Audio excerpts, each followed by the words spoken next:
Biografia de Mary Slessor, capítulo 16. Aos poucos. Mary quase precisou se beliscar para acreditar que um dia tão maravilhoso havia chegado. Nele, ela e Charles Owen fariam a dedicação da nova igreja em Faco, além da casa missionária e do dispensário médico em Ekenji. Houve muitas comemorações e vários homens importantes das duas aldeias fizeram discursos longos e elogiosos. Como Mary havia proibido o rum e o gin na celebração, em vez de as pessoas ficarem bêbadas depois dos discursos, Mary os levou a um passeio pela maravilhosa casa que Charles Owens havia construído para ela e as crianças. As pessoas se maravilhavam com os vidros nas janelas e encostavam os ouvidos no mostrador do relógio para ouvir o tic-tac. Elas giravam a roda da máquina de costura e observaram a agulha subir e descer. Elas se olhavam no espelho da parede e se revezavam segurando as xícaras de porcelana de Mary. Mesmo alguns dos guerreiros mais corajosos ficavam relutantes em subir as escadas para o segundo andar. Exceto para talvez subir em uma árvore, eles nunca haviam subido tão alto antes. Naquela noite, depois que todos foram embora e as crianças estavam aconchegadas na cama, Mary e Charles sentaram-se ao redor do fogo, rindo dos acontecimentos do dia. Mary confessou com um tom melancólico enquanto atiçava o fogo que morria na lareira. Eu gostaria que todos os dias fossem como hoje. Quer saber? Acho que eles não sentiram falta da bebida. Acabaram ficando muito ocupados. E você percebeu como eles ficaram fascinados com as janelas e as maçanetas? Charles assentiu. Sim, seria ótimo se eles pudessem trabalhar e fazer suas trocas por coisas assim, em vez de ficarem caídos pela aldeia de tanto beber. Mary concordou. No entanto, ela sabia haver pouquíssimo comércio entre as tribos da região de Okoyong e as da costa. O pouco comércio que acontecia geralmente consistia em escravos vendidos às tribos costeiras, em troca de armas, rum, gin e correntes. Enquanto Mary estava deitada em sua cama de barro naquela noite, ela começou a se perguntar como poderia fazer o povo de Ekenji entender que eles poderiam produzir óleo de palma e manter uma plantação de tubérculos, para assim negociar com as tribos costeiras e trocar tudo isso por coisas úteis, como potes, espelhos e ferramentas de trabalho. Sim, ela sabia que esses itens não eram de fato importantes para o povo de Ekenji. No entanto, se ela pudesse descobrir uma maneira de fazer as pessoas negociarem por eles, duas coisas boas se seguiriam. Primeira, a aldeia seria mantida ocupada e haveria pouco tempo para as pessoas se sentarem e se embriagarem. E segunda, pela primeira vez, as pessoas teriam relações significativas e não mortais com as outras tribos costeiras. Pela manhã, Mary havia criado um plano. Ela convidaria uma delegação de líderes de Ekenji para acompanhá-la até Creektown, onde os apresentaria a seu velho amigo Rei Ion, e lhe pediria ajuda para estabelecer ligações comerciais entre as duas tribos. Todos no povoado acharam a ideia muito estranha, porque eles estariam em território inimigo, a não ser para roubar ou matar. Mary, porém, não desistiu. Depois de várias semanas de importunação junto ao chefe, o chefe Eden concordou em reunir um grupo de líderes e ir com Mary a Creektown.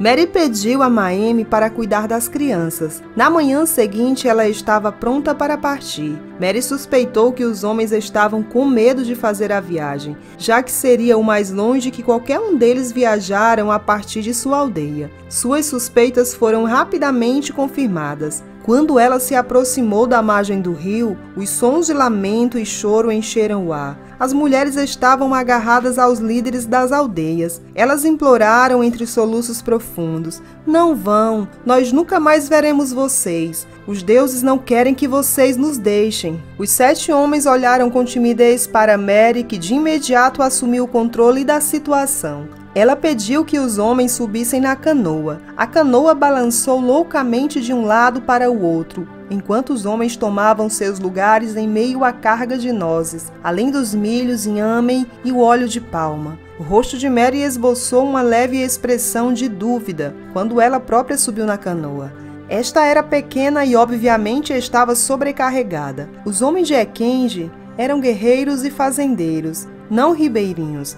Apesar das dúvidas, Mary fez uma oração e pediu que a canoa fosse empurrada para o rio. A canoa flutuou cerca de 3 metros da costa quando vários homens se inclinaram para a direita para acenar seu último adeus às suas famílias. Aquele movimento foi demais para a canoa sobrecarregada, que virou em silêncio e afundou. Felizmente, a água estava apenas na altura do peito. Mary pediu que os homens resgatassem os bens comerciais e os levassem até a terra. O chefe Eden carregava uma cesta de folhas de palmeira cheia de inhame e a jogou na beira da água. "Eu falei que não deveríamos ir", disse ele a Mary.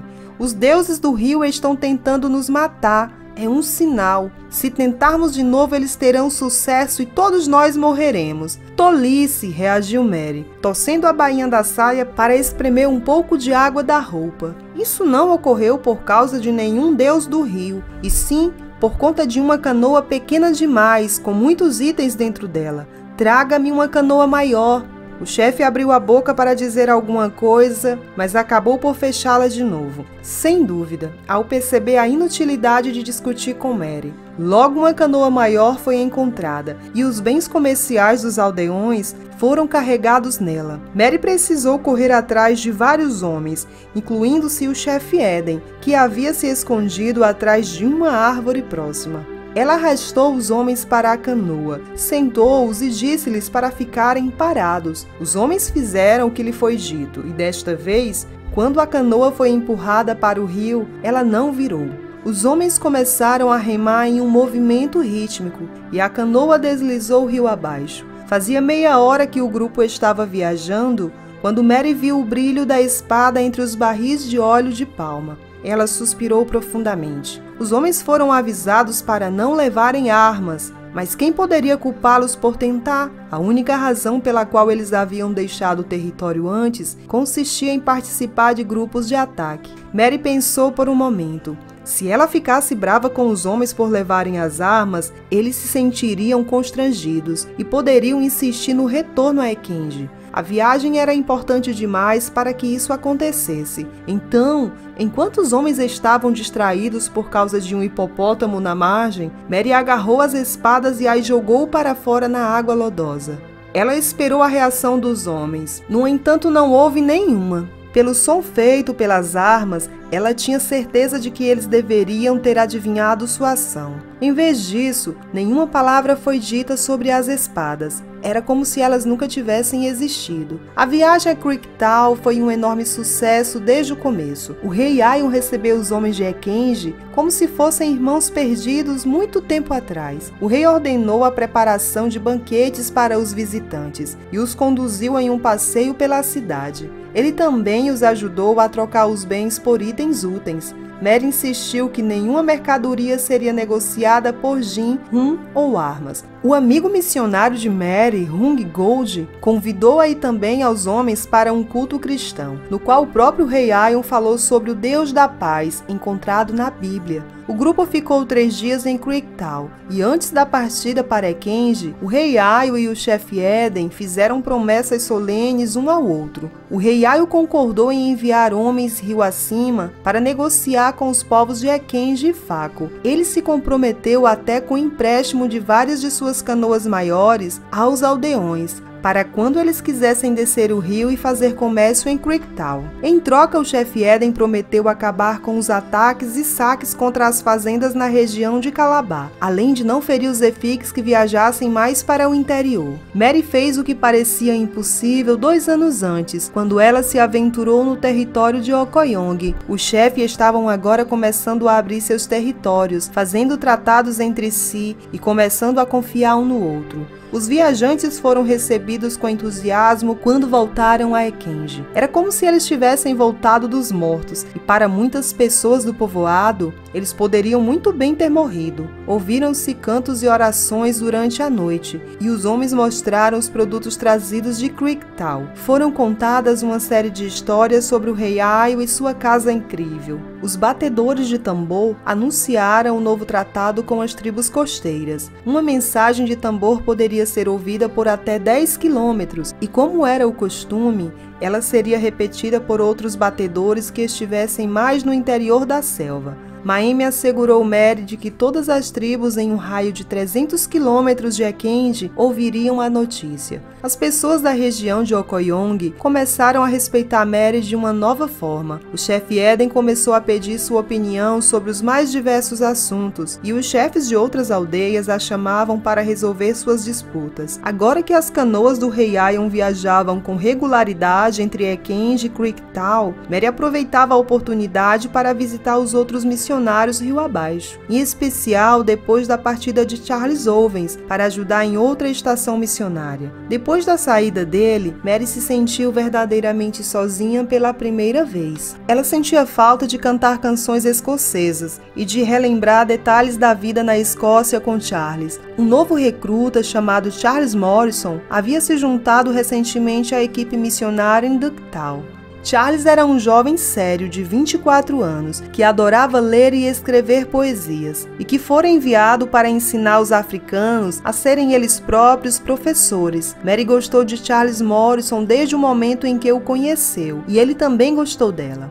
No ano seguinte, Mary fez várias viagens a Ducktown, com o intuito de visitar Charles Morrison, e Charles veio a Ekendi para cuidar dela quando foi acometida por um surto de malária. Os dois se apaixonaram em algum ponto ao longo do caminho, embora Mary achasse difícil crer. Afinal, com sua idade, ela poderia ser mãe dele. Ainda assim, quando Mary estava pronta para retornar à Escócia, no final de 1890, Charles Morrison a pediu em casamento. Mary concordou sob uma condição: que ele se juntasse a ela em Ekendi, não importando o que viesse a acontecer. Seu trabalho entre o povo não deveria parar. De volta à Escócia, Mary solicitou à Junta de Missões permissão para se casar com Charles Morrison e para ele se mudar para Ekendi consigo. A Junta de Missões não concordou com o pedido. Charles Morrison era um homem muito culto e necessário em Ducktown para treinar professores. Se Mary quisesse se casar com ele, ela teria de se mudar para Ducktown. A esposa deveria se acomodar ao trabalho do marido, não o contrário.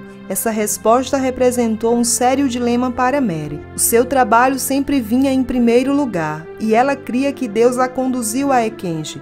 Ela pensava, será que ela teria o direito de alterar o chamado só para se casar? Depois de lidar com a questão por mais de um mês, Mary concluiu que precisava ficar com o povo de Ekendi. As pessoas confiavam nela, e ainda havia muito trabalho a ser feito ali. Assim, Mary desfez o noivado. Depois disso, ela se lançou ao seu novo projeto. Desde que Charles Owens chegara a Ekendi, ela se perguntava por que os nativos não poderiam ser treinados em carpintaria ou no exercício de outra profissão. Afinal, os homens eram maravilhosos escultores em madeira. Se eles recebessem as ferramentas certas e lhes fossem mostrado como usá-las, poderiam fazer objetos por si mesmos. Os missionários não precisariam mais implorar os carpinteiros que viessem da Escócia para fazer algumas portas ou janelas. No entanto, embora parecesse uma ideia sensata e direta para Mary, era um conceito completamente estranho para a Junta de Missões. No que dizia respeito à Junta, os africanos eram pobres e indefesos e precisavam que os brancos fizessem as coisas por eles. Mary realmente acreditava que os povos tribais eram capazes de aprender ofícios? Eles questionaram. Contudo, Mary não aceitaria um não como resposta. Ela falava sobre seu plano sempre que podia e escrevia tantas cartas para a Junta de Missões que sua mão doía. No final, ela venceu. Convenceu a Junta de Missões da necessidade de recrutar um comerciante com o desejo de treinar alguns homens e incentivá-los a montar uma escola de treinamento em Calabar para ensinar carpintaria aos adultos, além de outras habilidades. Em fevereiro de 1892, Mary estava pronta para retornar à África pela quarta vez. país. Ela temia ver Charles Morrison de novo,